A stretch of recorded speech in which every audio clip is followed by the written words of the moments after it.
Welcome back everyone. नमस्ते सभी को। चलिए शुरुआत करते हैं इस बात से कि आसनों का पहला उद्देश्य ही होता है कि हमें शारीरिक और मानसिक कष्टों से मुक्ति दिलाना। शरीर की मांसपेशियों में जितना भी खिंचाव आसनों को करने से उत्पन्न होता है, उनसे हमारा शरीर स्वस्थ बनता है और जितने भी टॉक्सिक एलिमेंट्स होते हैं वो हमारी बॉडी से बाहर निकल जाते हैं और इंटरनल ऑर्गन्स की वर्किंग एबिलिटी को बेटर करते हैं और इस तरह हमारी बॉडी धीरे धीरे स्वस्थ बन जाती है। जब भी आप योगासन करें उससे 3 से 5 घंटे पहले तक आपका पेट खाली होना चाहिए। इससे आपके शरीर और आपके मन को जुड़ने में आसानी होगी। तो आज शुरुआत करते हैं भद्रासन से, जो कि 32 आसनों की सीरीज़ में हमारा तीसरा आसन है।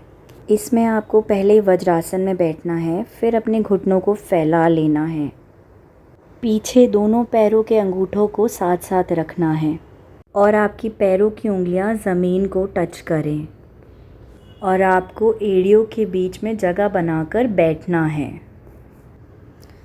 भद्रासन का एक वेरिएशन भी है जिसमें आप अपने हाथों से पैरों के अंगूठों को पीछे पकड़ सकते हैं और इसी आसन में कुछ देर बैठ सकते हैं।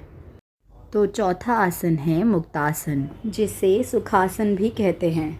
तो जल्दी से इसकी विधि बता देती हूँ। सबसे पहले अपने पैर खोलकर बैठ जाएं। इसमें उल्टे पैर को सीधे पैर की थाई के नीचे रखें और सीधे पैर को उल्टे पैर के ऊपर रखें और दोनों पैर की एड़ियाँ एक दूसरे के ऊपर ही हों। और ध्यान रखें कि आपका धड़, मेरुदंड और सिर, मतलब आपका स्पाइन, आपका हेड और आपका मिडिल पोर्शन तीनों सीध में हो और हाथों को आप ज्ञान मुद्रा या चिन्ह मुद्रा में रख सकते हैं। मुक्तासन का लाभ यही है कि यह सबसे सरल आसन है और आप सरलता से मानसिक और शारीरिक स्थिरता पा सकते हैं। पांचवा आसन और आज का आखिरी आसन काफ़ी चर्चित है, जिसका नाम वज्रासन है। सभी ने इस आसन को देखा तो ज़रूर होगा। शायद इसकी विधि भी बतलाने की ज़रूरत नहीं है, लेकिन फिर भी आप घुटनों के बल खड़े हो जाएं किसी कंबल या मैट के ऊपर और हाथों का सहारा लेते हुए नीचे बैठ जाएं और दोनों पैरों के पंजों को इस तरह जोड़िए कि उनके अंगूठे आपस में स्पर्श करें। और इस आसन में आपको अपने मेरुदंड यानी कि स्पाइन को सीधा रखने में इतनी ज़्यादा दिक्कत नहीं होगी। अपने शरीर को एकदम रिलैक्स्ड अवस्था में रखें, बिल्कुल भी तनाव ना रखें। वज्रासन करके आप बहुत सारे लाभ उठा सकते हैं, जैसे कि पाचन संबंधित रोगों में खाना खाने के तुरंत बाद आप इस आसन में बैठें कुछ समय के लिए, अपनी पाचन क्रिया को तीव्र करने के लिए। हर्निया और बवासीर जैसे रोगों में, महिलाओं में अनियमित मासिक धर्म में, पुरुषों में बढ़े हुए अंडकोश और हाइड्रोसल में यह आसन अत्यंत लाभदायक है।